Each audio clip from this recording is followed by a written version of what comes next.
अस्सलाम वालेकुम, कैसे हैं आप सब? उम्मीद करती हूँ खैरियत से होंगे। मैं हूँ ज़किया नैयर और आप मुझे सुनते हैं मेरे सोशल मीडिया अकाउंट्स पर। इंतखाबात जूं जूं करीब आते हैं, मोदी सरकार कोई ना कोई ड्रामा रचा लेती है, कोई ना कोई साजिश तैयार कर लेती है। ये इसकी रीत पुरानी है। आपको याद होगा पुलवामा अटैक, अपने ही फौजियों को इसने मरवाया और उसका सारा मलबा पाकिस्तान पर डालते हुए सर्जिकल स्ट्राइक का ऐलान कर दिया। बालाकोट इसके जहाज आते हैं, हमारे 2 दरख्त और 2 कवे मार के चले जाते हैं और फिर पूरी दुनिया में बताते हैं कि जनाब जो जो पुलवामा अटैक में मुलविस था वहां पर दहशतगर्दों को हम नीस्तो नाबूद करके आ गए, हमने बदला ले लिया है और अब मुझे वोट दो। इसी तरह से उसने वहां पे अपनी राजधानी कायम की है। इस बार भी शायद इस गलतफहमी का शिकार था कि इंतखाबात करीब है, मोदी सरकार के खिलाफ उसके मुल्क के अंदर बहुत ज़्यादा नफरत मौजूद है। सिखों की अपनी एक तहरीक चल रही है, मुसलमान उनके खिलाफ हैं। मतलब जो फिरका वाराना सोच है ना मोदी सरकार की, और हमेशा उसने कोशिश की है कि तफरकाबाजी हो, हमेशा कोशिश उसकी रही है कि शर अंगेज़ी हो, लोग पुरअमन तरीके से ना रहें, एक बन के ना रहें, मुत्तहिद हो के ना रहें। तो भारत के अंदर के जो लोग हैं वो खुद भी इससे बहुत नाला थे। इस बार लोग ये सवाल कर रहे हैं कि जनाब आपने जो ये पहलगाम वाक़ये का इल्ज़ाम पाकिस्तान के सर डाला है, तो उसका सबूत क्या है? अब देखिए, मुतनाज़ इलाका है पहलगाम, वहाँ पे बहुत सारे फ़ौजी मौजूद होते हैं, सिक्योरिटी एहलकार मौजूद है। मकामी आबादी कहती है कि ये मुमकिन ही नहीं है कि बाहर से कोई आए और फिर इसी तरीके से वो लोगों को, बेगुनाह शहरियों को मार के चला जाए।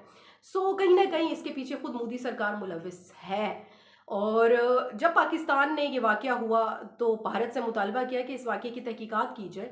आप किसी तीसरे मुल्क को बीच में ले आएँ, सालसी का किरदार अदा करेगा, वो तहकीकात करेगा और फिर तहकीकात के बाद जो भी नताइज बरामद होंगे, उनकी बेस पर फैसला किया जाएगा कि पहलगाम में जो बेगुनाह लोग मारे गए हैं, उनके पीछे कौन है, किसका हाथ है। पहलगाम वाक़ये में जो लोग इस दुनिया फ़ानी से चले गए, उनके जाने पर भी पाकिस्तान ने कीमती जानों के ज़िया पर अफ़सोस का इज़हार किया भारत से। पाकिस्तान ने वाक़ये की मज़म्मत की, पाकिस्तान ने तहकीकात का मुतालबा किया, पाकिस्तान ने ज़िम्मेदारान के ख़िलाफ़ कार्रवाई का भी मुतालबा किया। हमेशा ऐसा होता है कि पाकिस्तान दुनिया के किसी भी कोने में दहशतगर्दी का कोई वाक़या होता है, तो फ्रंट लाइन पे खड़े होकर उसकी मज़म्मत करता है, तहकीकात की बात करता है और ज़िम्मेदारान जो होते हैं, जो मुलविस होते हैं इस वाक़ये में, उनके ख़िलाफ़ कार्रवाई की बात करता है, मुतालबा रखता है। इस बार भी उसने ऐसा किया, लेकिन भारत बाज ना आया। उसने पाकिस्तान के ऊपर सारा मलबा दे मारा। उसने कहा जी जो कराया है पहलगाम में वो पाकिस्तान ने कराया है, और शायद मिस कैलकुलेट कर गया, वो हमारी बहुत सारी चीज़ों को मिसअंडरस्टैंड कर गया। उसको नहीं पता था कि एक छोटा सा मुल्क, छोटी सी आबादी, और पूरी दुनिया को शायद ये लग रहा होगा कि हम सियासी इख्तलाफात ज़रूर रखते हैं, लेकिन जब पाकिस्तान की इज़्ज़त की बात आती है ना, जब पाकिस्तान की खुद मुख्तारी की बात आती है ना, जब पाकिस्तान की तहरीम की बात आती है ना, तो ये कौम मुत्तहिद हो जाती है। तो ये जो भी मैली आँख से इस मुल्क की तरफ देखता है तो उसकी आँखें निकाल लेती है। बहुत सारी चीज़ों से उसने फ़ायदा उठाया, जो मुल्क के अंदर के हालात हैं या मुल्क के बाहर के हालात हैं, और वो बहुत सारी चीज़ों को मिसजज कर गया। उसको नहीं पता था कि हमारे पास जदीद टेक्नोलॉजी मौजूद है, उसे नहीं पता था कि हमारे पायलट्स पूरी दुनिया में नंबर 1 टैलेंटेड पायलट हैं और इनका मुकाबला शायद अब कोई नहीं कर सकता। किसी हेडलाइन पे मैं पढ़ रही थी, लिखा हुआ था कि ये तो किंग ऑफ स्काई, तो आसमानों के बादशाह हैं हमारे पायलट। बहुत सारी चीज़ों को ये मिसकैलकुलेट करते हुए इसने जो हमला किया, हमारे लोग मारे, उसके बाद पाकिस्तान ने कामयाबी से अपना जो ऑपरेशन शुरू किया, उसके भारत की आंखें खुल के रह गई। फजर की नमाज के साथ आगाज़ होता है ऑपरेशन का, असर की नमाज के साथ हम इसका कामयाबी से इख्तिताम करते हैं। अमेरिका के कहने पर जंगबंदी का मुतालबा आता है, पाकिस्तान तैयार हो जाता है, जंगबंदी हो जाती है बदला लेने के बाद। तो उसके बाद भारत की अब क्या इमेज रह गया है, भारत की हैसियत क्या रह गई, ये सवाल ये पैदा होता है। पाकिस्तान ने इस ऑपरेशन के बाद बहुत सारी चीज़ों को दुनिया के सामने आश्कार कर दिया। एक तो ये कि पाकिस्तान अमन पसंद, पाकिस्तानी लोग अमन पसंद है और पाकिस्तानी मुत्तहिद हैं। पाकिस्तान के खिलाफ जब कोई कार्रवाई करने का सोचेगा भी सही, तो ये कौम मुत्तहिद खड़ी हो जाएगी, पाक फ़ौज के शाना बशाना इस मुल्क का दिफा करेगी। सबसे पहली बात ये। दूसरी चीज़ ये कि पाकिस्तान का जो मीडिया है वो बहुत मैच्योर और कंपोज्ड है और बहुत बेहतरीन तरीके से वो ख़बर चलाता है जो जंग के दिनों में हुकूमत की जानब से, रियासत की जानब से हक़ाइक़ पर मबनी होती है, और जो उस रियासत का उस टाइम का एक तरीक़ाकार होता है, जो कोड ऑफ कंडक्ट्स होते हैं, जो ज़ाब्ता अखलाक होता है, उसकी खिलाफ वर्जी वो नहीं करता। तीसरी चीज़ ये कि पाकिस्तान बेशक छोटा है आबादी के लिहाज से, वसाइल भी आपको शायद कम लग रहे होंगे चूँकि हमारे माशी हालात इतने बेहतर नहीं हैं, लेकिन पाकिस्तान के पास जदीद टेक्नोलॉजी मौजूद है। चाइना पाकिस्तान के साथ खड़ा हुआ, तुर्किया पाकिस्तान के साथ खड़ा हुआ, और ये चीज़ भारत को बहुत खटक रही है कि ये कैसे हो सकता है कि जी हम तो पूरी दुनिया में अपने सिफारती ताल्लुकात का बड़ा डंका बजाते हैं, बड़े बातें करते हैं, लेकिन ये तो मुश्किल वक्त आया तो सबने साथ तो पाकिस्तान का दिया है।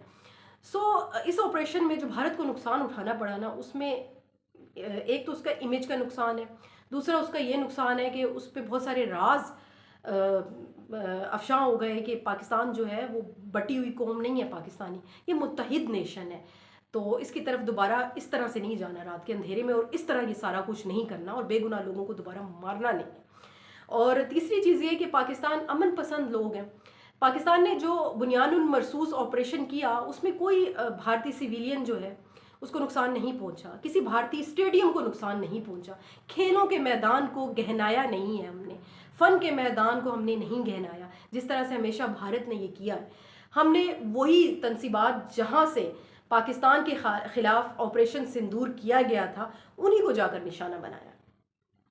26 मकामात थे, उनको लॉक किया गया कामयाबी से, और फिर जाकर वहाँ पर मिसाइल दागे पाकिस्तान ने अपने जो जंगी साजो सामान है और जो जंगी सलाहियतें हैं उनका खुलकर इजहार किया।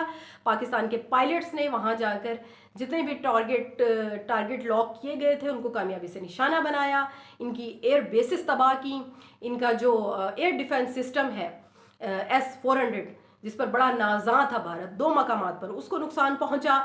इसके साथ साथ इनकी जितनी चेक पोस्टें हैं आज़ाद कश्मीर के पास, सियालकोट के पास, वहाँ पर भी इनको बहुत ज़्यादा नुकसान और हजीमत का सामना करना पड़ा है।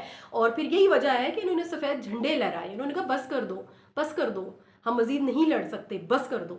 लेकिन भारत ने जब तक पाकिस्तानियों ने जब तक अपने शोहदा का बदला नहीं लिया, भारत को धूल चटाने पर मजबूर कर दिया। और भारत को ये समझ में आ गया कि पाकिस्तान, चाहे हम उसको मिसकैलकुलेट कर गए हैं, चाहे उसमें जितने भी मसाइल मौजूद हैं, लेकिन उसके बावजूद वो हमारे खिलाफ खड़ा हो सकता है। अब भारतीय सरकार से उनके अपने सहाफ़ी, उनका अपना मीडिया सवाल कर रहा है कि भैया आपने किया क्या है। मीडिया की बात भी मैं करती जाऊँ कि मीडिया का जो किरदार रहा है ना भारत में, एक जो कामयाब मुल्क होता है उसमें मीडिया का सनसनी फैलाना काम नहीं होता, हक़ाइक़ पर मबनी ख़बरें देना काम होता है। लेकिन वहाँ के मीडिया ने तो मतलब कराची पोर्ट तबाह कर दी, लाहौर में बंदरगाह तामीर कर दी, बहरी बेड़ा नाला लई पहुंचा दिया, मतलब अजीब व गरीब किस्म की खबरें दी। और जो उनका लबो लहजा था वहीं वो कहीं से नहीं लग रहा था कि ये लोग जर्नलिस्ट है, ये सहाफ़ी हैं। सहाफ़ियों की ट्रेनिंग में पहली चीज़ यही होती है कि अपना लबो लहजा वो अपनाए जिससे लगे कि आप खबर दे रहे हैं, आप खबर बन नहीं रहे। लेकिन आप तो बाकायदा मतलब खैर खबर तो खैर आप बन ही चुके थे, आप खबर बनने की मज़ीद कोशिशों में मुलविस थे। एक हजीमत, एक सुबकी का सामना करना पड़ा मोदी सरकार को। पाकिस्तान ने कामयाब ऑपरेशन किया है, पाकिस्तान ने अपने शोहदा का बदला लिया है, पाकिस्तान ने पूरी दुनिया पर यह वाज़े किया है कि आइंदा पाकिस्तान की तरफ कोई मैली निगाह से नहीं देखागा। पाकिस्तान ने पूरी दुनिया को बताया है कि ये कौम मुत्तहिद है, पाकिस्तान ने बताया है कि पाकिस्तान के दोस्त ममालिक उसके साथ खड़े हैं, पाकिस्तान ने बताया है कि हमारे पास जदीद टेक्नोलॉजी मौजूद है। आपके राफेल तैयारे जो 6 गिराए हैं तो वो यूं ही नहीं गिरा दिए, मतलब हमारे पास पायलट तो हैं ही है कमाल के, लेकिन इसके साथ हमारी टेक्नोलॉजी का भी पूरी दुनिया में डंका बज रहा है इस टाइम। हम सब कुछ कर सकते हैं, हमारे पास प्लान है, हमारे पास एक मनसूबाबंदी है, एक तरीक़ाकार है। हम आपकी तरह हाय हाय नहीं मचा लेते कि हमने ये कर दिया, हमने वो कर दिया। हम हक़ाइक़ पर चलते हैं, हम तरीके से चलते हैं।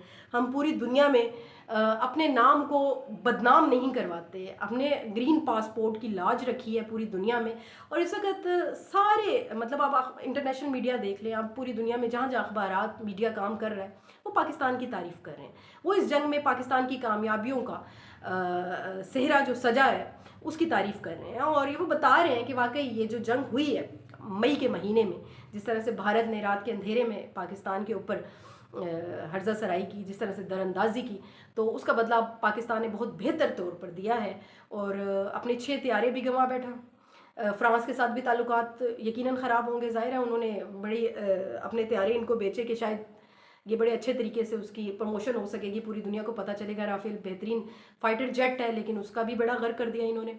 और उसके साथ साथ मीडिया भी पूरी दुनिया में बदनाम होकर रह गया।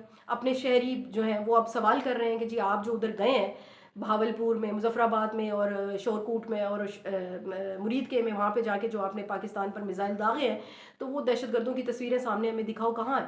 जो पहलगाम वाक़ये में मुलविस थे। सो सवालात उठ रहे हैं मोदी सरकार की तरफ और उंगलियां उठ रही हैं, अपोजिशन की भी उठ रही हैं, उसके साथ साथ साफ़ियों की भी उठ रही हैं, वहाँ के मौजूद जो शहरी हैं वो भी सवाल कर रहे हैं। सो इन तमाम तर चीज़ों को सामने रख कर ये फ़ैसला करना बहुत आसान हो चुका है कि अगली हुकूमत मोदी के लिए बनाना आसान नहीं होगा। और ये जो धमकियाँ दे रहे हैं ना पाकिस्तान को कि जी हमारे पास एटॉमिक बम है तो हम कोई आखिरी हद तक चले जाएंगे, तो ये भारत पाकिस्तान ने ये कर दिया। अब इन तकरीरों, खाली खुली तकरीरों से कुछ नहीं होगा, हर चीज़ अमल से होती है। और जब पाकिस्तान ने अमली तौर पर जवाबी कार्रवाई की है तो पूरी दुनिया ने उसको देखा है।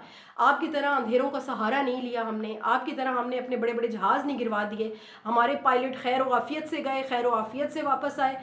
हमने कामयाबी से अपने सारे के जितने भी टारगेट थे उनको निशाना बनाया।